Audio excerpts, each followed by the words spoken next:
Assalamu alaikum wa rahmatullahi wa barakatuh. Wa alaikum salam wa rahmatullahi wa barakatuh. Okay, yeah, welcome to this class. We are going to be taking the topic, the birth of the Prophet Muhammad sallallahu alaihi wasallam. So, I would like by asking us, what do we know about the Prophet? Who is the Prophet? I think you guys would have heard something about the Prophet. You want to take it? Yes. Yeah, you can go ahead. What's your name, please? My name is Shaibat. So I know that the Prophet is the Prophet of God. He was born in the city of Mecca. His father's name is Abdullah and his mother's name is Amina. Oh, that's nice. MashaAllah, thank you so much. So, can somebody else ask you what you said? What do you know about the Prophet? So, do you want to take it next? Okay, What do you know about the Prophet? When I was small, I used to hear one song that goes like this. Abi anabi sílùú Mẹ́kà, ó sì jẹ́ ìmọ̀ Lárúbáwá. Abdullahi ní bàbá rẹ̀, Aminatu ní ìyá rẹ̀ ń jẹ́. Àkọ́kọ́ fẹ́yàwó Anabi, Khadijatu Kubra. Wow, mashallah, that's a very nice thing. The first time I'm actually listening to such a song, and it's a very nice way to remember all those things. Yes, what you said is absolutely right. The name of the father of the Prophet is what? Abdullah. How about his mom? Yes, but who knows the Prophet's full name? Yes, let's have a. Please, what's your name? Shaibat. You have been very active in this class. Please, let's give her a round of applause. So his name is Muhammad bin Abdullah. Wow, mashallah, that's nice. According to what I have in my notes, I have that the Prophet's name is Abu Qasim. Yes, Abu Qasim Muhammad ibn Abdullah. What's the name of his grandfather? Abdul Talib. Yeah, that's right. What about his great grandfather? Ibn Hashim. Yeah, that's nice. So the name of his great grandfather is Hashim. So Muhammad ibn Abdul Abdullah Bun Hashim. Yes, very nice. So the next thing we're going to, the main thing we want to look at now is the birth of the Prophet. Well, talking about the birth of the Prophet, where was the Prophet born? Makkah. Yeah? What did you say? Makkah, tribe of the Prophet. Who knows the tribe of the Prophet? Wow, that's a lot of hands up. So you've not answered anything, so let's have okay. The birth of the Prophet Sallalahu Aleyhi wasallam is which? Wow, mashallah. What clan is it from? What clan? Okay, let's okay, you know this. The Prophet is from the clan of Banu Hashim. Wow, mashallah, that's a very nice answer. Yes. So we've covered the fact that the Prophet was born in Makkah, and we talked about his full name. Who can remind us of that? Qasim Muhammad ibn. Please, if you want to answer, just kindly raise up your hand. His full name is Muhammad bin Abdullah. Well, okay, that's very nice. Yes, his full name is Ibn Qasim Muhammad Ibn Abdullah Ibn Abu Talib Ibn Hashim. And we also talked about his tribe and his clan. Yes. Yes, ma'am. So next now we want to go into the dates, like when exactly was the Prophet born. We have in history that the Prophet was born in 570 AD. But during that time, they don't have calendar, but they have ways to track the dates. And a very important event happened during this time. What is the It event? was Please raise up your hand. it's like elephant's time, like the period of elephant's time. Wow, mashallah, that's very nice. We call the year of the elephant. Feel. Yes, but it doesn't just mean that there was elephants. What brought about the elephant? What brought about the elephant? Nobody? Anybody? Somebody? Okay, come go, please. That's I think the people of elephants came that they're going to like destroy the Kaaba. Yeah. But Allah subhanahu wa ta'ala is his own way of protecting these things, so he protected the Kaaba. Mashallah, very good. Barakallah fiik. So yes, during that period, a king, the name of the king, Abraham. What do I call it?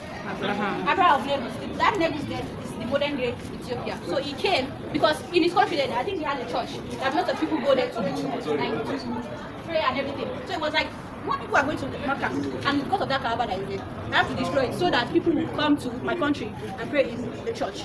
So you know then the Mecca, so the desert, right? They don't usually see elephants. Like if they see elephant, they will run because it's a strange thing to them. Elephant cannot survive in the desert. So Abraham knowing this wants to use it against them. So he took lots of elephants and they headed to Kaaba to destroy. Where were they going to destroy? The Kaaba. Yeah, I have a picture of the Kaaba here. Can you all see it? Yes. Do we know this thing? Yes, man. Yes. So this was what they were going to. This Kaaba has been there since we can never imagine. Allah said that this is the first house to be built on the surface of the earth. Okay. So they wanted to come and destroy this thing, but Allah has a way of protecting what this creation. So let's come along. Listen to the other part of the story. Thank you. So you can pass it to each other. Check over there. Please let's do that quickly.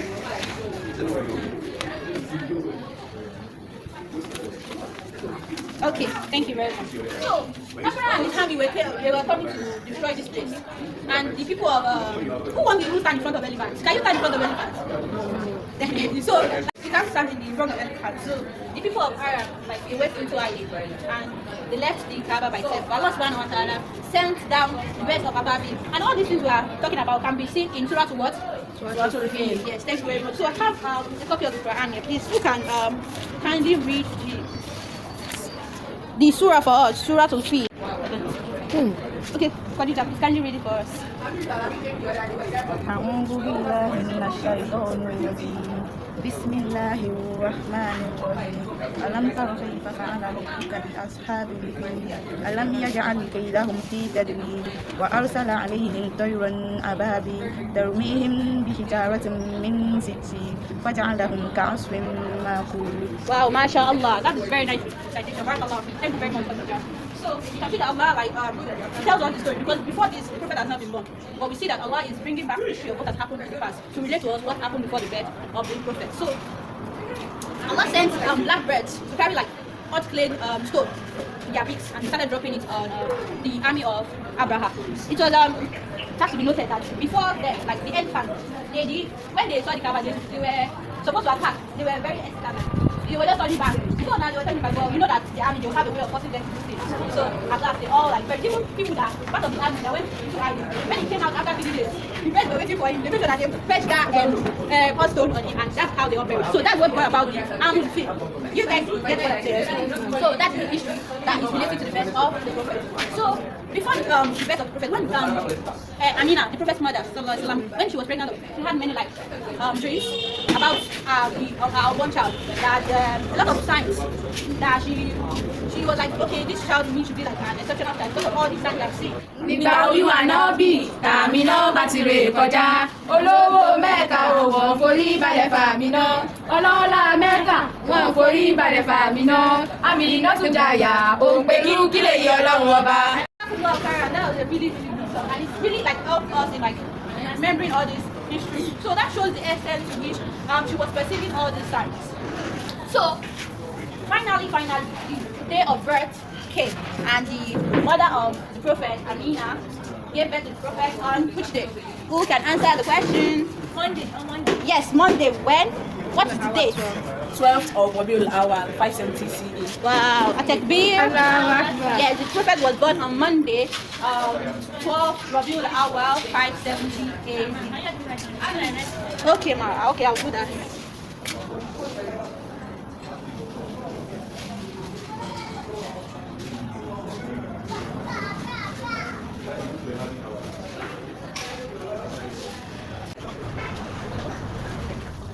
Yeah, the date.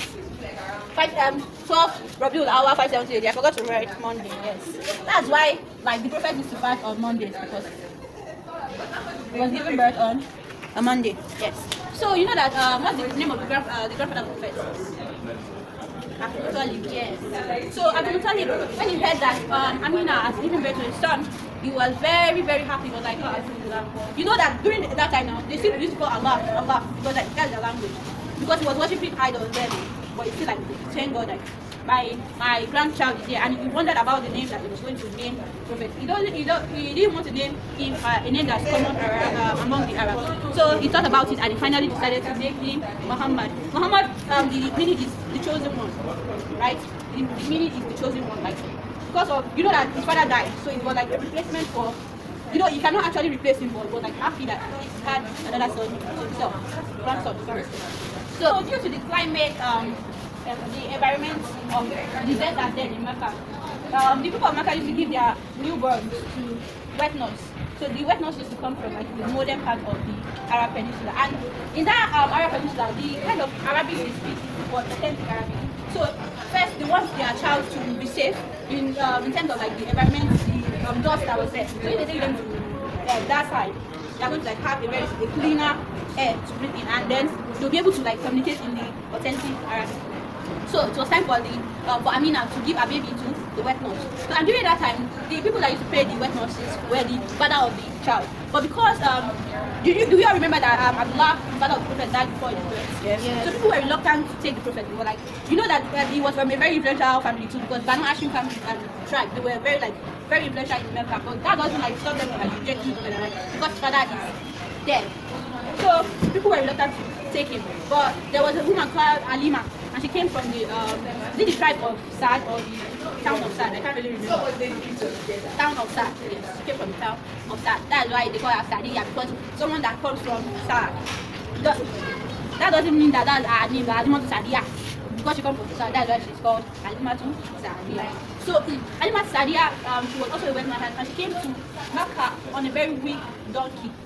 And like she walked around the town for some time to see if she can see a child carry with her, but she was not, because of how weak her donkey was. People had like come before her and they took all the kids, like the child away. So because they were reluctant to take the Prophet, he was still with his mother. So the Alimat Sadia ended up taking the Prophet as his wet nurse. We all get it. Are you with me? Yes. Sorry, what's the name of the person that took the Prophet? Alima Sadia. Why did she got Sadia? Because she's from from Sanya. Sanya. Because she's from Sanya. Yes. Because she's from Sanya. Yes, because she's from Sanya. Yes. So you know that the donkey she came with was very weak. By the time she had the Prophet with her, the donkey that was weak, I don't know where the strength just came from. Because of the blessing that was on the Prophet, the donkey became like very agile and very strong. That when the donkey started like going like towards Sad, the donkey like how would I call it? Like reached the place first, and they left those that had already gone before her. They left them in the way. I said, so that shows the extent to which the Prophet had been blessed right from the pregnancy till when it was a child. So when what are the two main reasons that lead that causes the mother to give the child to the wet nurse? Who can remind us the reasons? Why did Amina give a child to the wet nurse? How you grow up with the child. LD, yes, that's number one. Who can also remind us of one more? So that they can be able to speak the authentic Arabic. Yes, thank you very much. Yes, it shows that you are. So the next part is that when the Prophet was going to Halima, and because there was drought in Sad back then, that was why the donkey was weak. Things just started booming, like even our breast milk, like was just producing things that would be sufficient for the Prophet and her son that she was nursing them.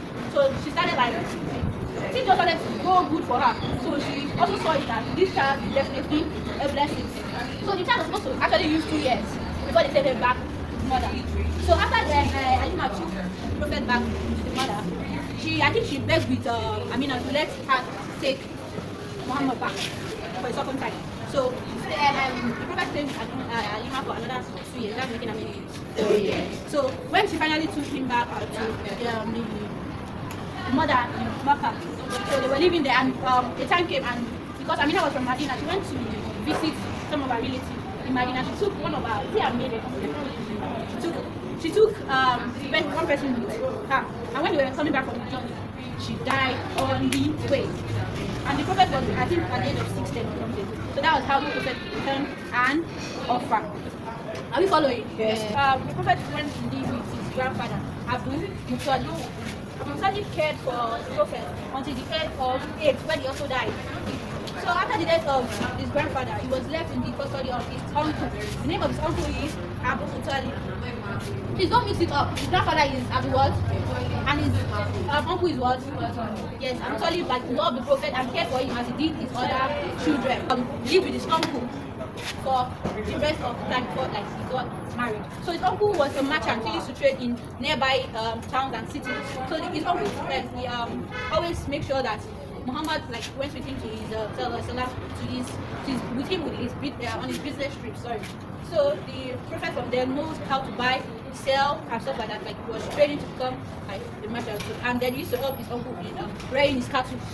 So when he was rearing his cattle, we begin to wonder and like about nature. We wonder about nature. That these things there must be something behind, and it's definitely not the idols of Mecca, because they don't do anything. Because he didn't join them in worshiping the idols, because he does this. See it right, because he did not ever participate in worshiping of the idols. So because of that, he used to wonder that all these things I'm seeing around, it cannot be those idols that were in Makkah that could not talk, work, or even help themselves. Like they had to bring food to them, and the food would just get rotten. So he used to ponder on all this stuff, and this made him like inquiry about the creator of the earth. So we can see that the Prophet helped, he was obedient, and then he tried to do what? Try to make is the life of everyone around is easier by helping them, because if he didn't do that, he wouldn't have helped his uncle with wearing the cartoons, right? Guys, are you with me? Yes, sir.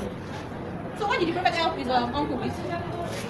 Wearing cartoons, yes, and also help him on his business trip. There was a time that the prophet went with his uncle on the business trip, a Jew saw the prophet and was like, you have to like watch over this boy, because I see a very good sign on him that perhaps he will be a prophet. Like he was even telling the uncle that if you can, please return this boy, don't let him enter into this house, because if the other people see this sign on him, they might kill him. So from them henceforth, the uncle of the prophet used to like protect him before, but now he's doing extra miles, going extra miles to protect the prophet. So this is what we have today on what?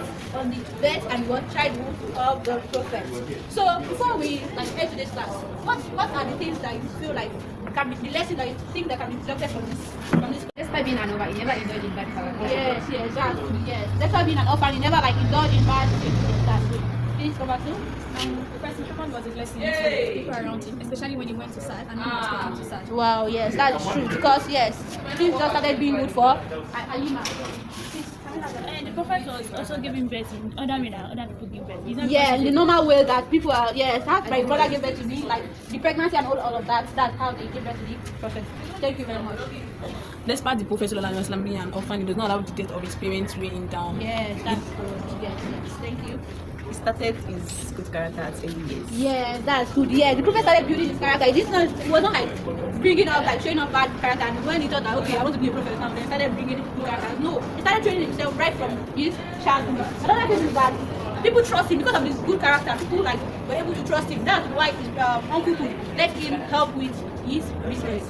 Do you all get that? Yeah, Another one is that he was quick to recognize the invalidity of the idol. So that's the lesson. That is just some of the lessons that we can deduce from the story of the birth and childhood of the prophet. So let's just like revise what we've learned. We learned about the birth of the prophet. We talked about the year that he was born, right? His full name, his mother's name, father's name, his clan, tribe, right? And we talked about the year that he was given birth to. We talked about how we feel. We saw the Kaaba. Then we have also highlighted the lessons that we can deduce from his childhood, right? Yeah. So let me ask you some questions. The prophet, so Salam, when was he born? Yes, because we talked about the birth, right? When? Yes, when? He was born on Monday, 12 of Qabila Hawa, 576. Yeah, mashallah, barakallah fi. Please, can you tell us when? in the city of Mecca. Where? Sorry, rather. City of Mecca, yes. Which tribe did he belong to? The clan? Bani Hashim, yes. His wet nose, what's the name of the wet nose? The wet nose, the person that took Prophet Muhammad in. Halima to Saudi. Yes, thank you. And we also talked about like the death of his mother and the death of his grandfather until he was in the custody of his uncle. What's the name of his uncle? Yeah, mashallah. We also like stated lessons that we can deduce from the story of the birth and childhood of the prophet. Thank you very much, everybody, for today's class. Here is your assignment. Please write it down and take it over and you submit it in the next slide. Thank you very much, everybody. Ciao.